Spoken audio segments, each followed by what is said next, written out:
Ils ont voulu faire croire que vous pouvez appliquer le droit international. Je vous parle de la création de la Cour pénale sur le Rwanda, où le tribunal pénal international a été créé par les Nations Unies. Je ne sais pas, l'Assemblée des Nations Unies, quand elle a été créée pour vous ériger président de ce tribunal pour la Cour pénale internationale. Je vous parle du tribunal pour le jugement de Jean-Paul Akayesu.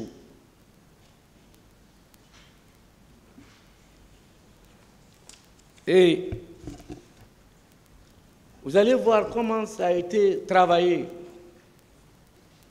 comment le sérieux a été devant ce tribunal par audience foraine, parce que c'est la Cour pénale qui a été créée spécialement pour ces cas.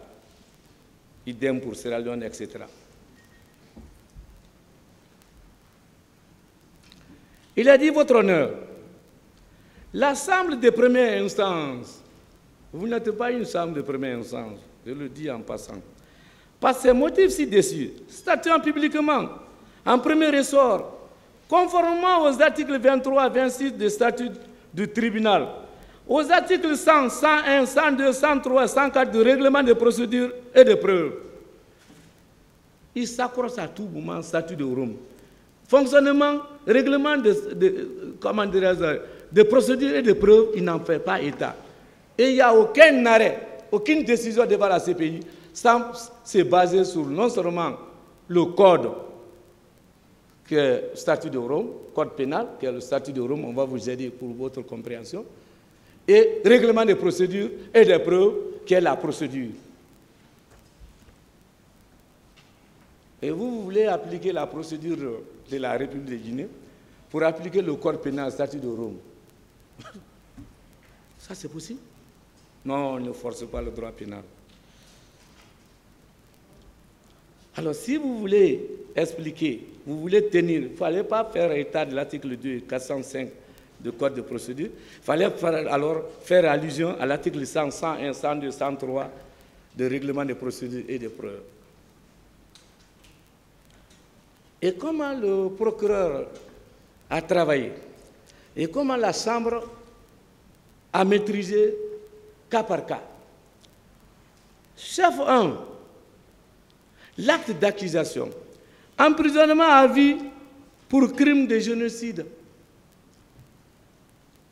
Akayesu, condamné pour crime de génocide. Il ne cesse pas à être un commerçant grossiste comme le parquet de Dixine ici. Ils sont dans le détail, cas par cas.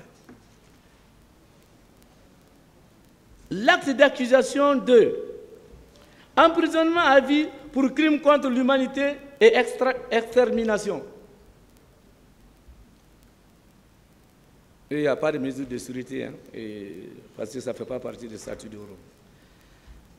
Accusation numéro 5, 15 ans d'emprisonnement, c'est la même personne, hein, pour crime contre l'humanité et assassinat. Accusation numéro 7, 15 ans d'emprisonnement pour crime contre l'humanité. Accusation numéro 9, 15 ans d'emprisonnement pour crime contre l'humanité, etc., pour partir cas par cas. Et le tribunal, la Chambre prononce la confusion des peines ci-dessus et condamne en conséquence Akayesu à la peine unique d'emprisonnement à vie, décide que la peine d'emprisonnement sera exécutée dans un état désigné par le président du tribunal, en consultation avec la Chambre de première instance. Ça, c'est à travers les Nations Unies, ce tribunal-là a été créé. Vous devez saisir les Nations Unies pour créer un tribunal, pour faire valoir. À partir de là, que le parquet arrive à nous imposer le droit international sans que le tribunal ne soit adapté, c'est impossible. À partir de là, que le tribunal demande l'application de l'article 194, 196 pour une loi qui a été créée qu'en 2016, pour un fait qui remonte de 2009, c'est impossible. Conséquence, avec confusion de réquisition là, acquittement.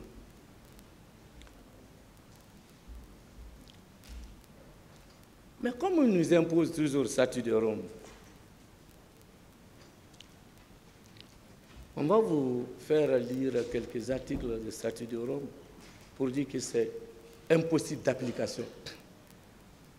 Requalification ou pas, c'est impossible d'application. Ce tribunal n'est pas une chambre ni de première instance, ni une chambre d'appel.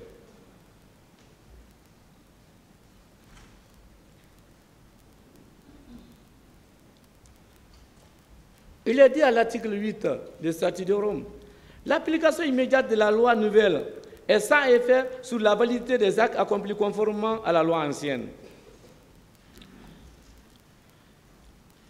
Et votre honneur, si il y a eu qualification et requalification,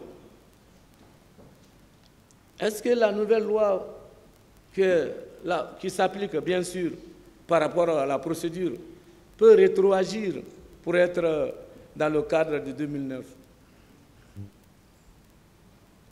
Je vous dis, c'est impossible. C'est impossible. Et quand vous voyez l'article préliminaire, l'article 1er,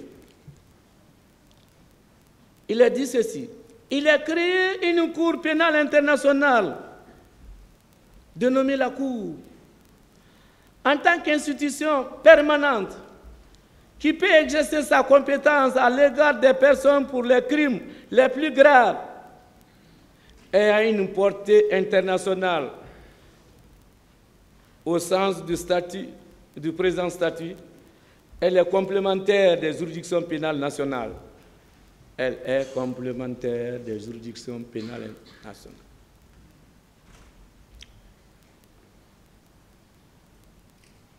Est-ce que c'est parce que vous voulez parler de crimes contre l'humanité, cela vous empêche de juger sur la base de droit interne? On dit que c'est complémentaire. Sa compétence et son fonctionnement sont régis par les dispositions du présent statut. Et votre honneur, on dit, très respectueusement, sur la compétence à l'article 5 de la Cour, ça n'évoque pas la compétence du tribunal. C'est pourquoi, quand on vous dit d'appliquer le statut de Rome, la compétence là est été à l'article 5. Et ces infractions qui sont visées, crimes de génocide, l'article 6, crimes contre l'humanité, article 7, dont le procureur a voulu tirer par les cheveux en vous érigeant déjà à une chambre de la Cour pénale, sans être créé par les Nations Unies.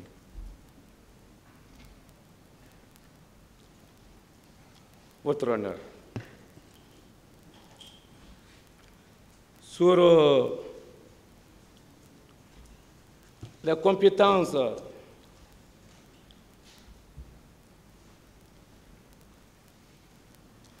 à l'article 14, renvoi d'une situation par un État parti. Tout État parti peut déférer au procureur une situation dans laquelle un ou plusieurs des crimes relevant de la compétence de la Cour paraissent avoir été commis et prier le procureur d'enquêter sur cette situation en vue de déterminer si une ou plusieurs personnes identifiées devaient être accusées de ces crimes. Vous avez cette demande ici? Monsieur le procureur, par l'État guinéen, vous vous avez adressé à la Cour pénale pour venir enquêter pour vous? Alors pourquoi vous vous collez au statut de Rome? Éloignez-vous de ce statut, hein? Ça ne peut pas marcher.